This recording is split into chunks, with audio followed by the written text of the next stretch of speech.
কতদিনের পশু কোরবানি দিতে হবে? এই ব্যাপারে ফতোয়ায়ে আলমগীরির ৫ নং খণ্ডের ২৯৭ পৃষ্ঠা, ফতোয়ায়ে কাজী খান ৩ নং খণ্ডের ৩৪৮ নং পৃষ্ঠাতে আলোচনা এসেছে যে কোরবানির পশুর ক্ষেত্রে উট যদি কোরবানি দেয় তাহলে উটের বয়স সর্বনিম্নে ৫ বছর হতে হবে। ৫ বছরের কম কোনো উট যদি কোরবানি দেওয়া হয় তাহলে সেই কোরবানি জায়েজ হবে না।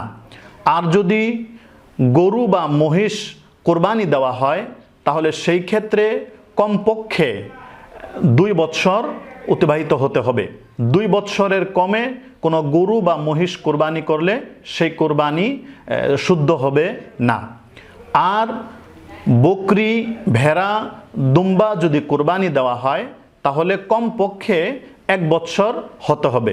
এর নিচে যদি হয় তাহলে কোরবানি জায়েজ হবে না।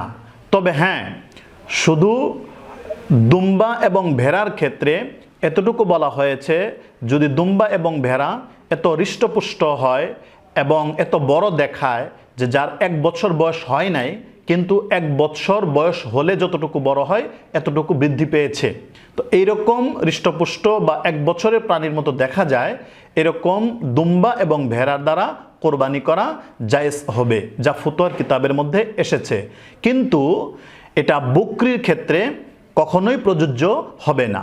বকরির ক্ষেত্রে তথা ছাগলের ক্ষেত্রে ১ বৎসর পূর্ণ হতেই হবে। আল্লাহ রাব্বুল আলামিন আমাদেরকে সঠিকটা বুঝে আমল করার তৌফিক দান করুন। আমিন।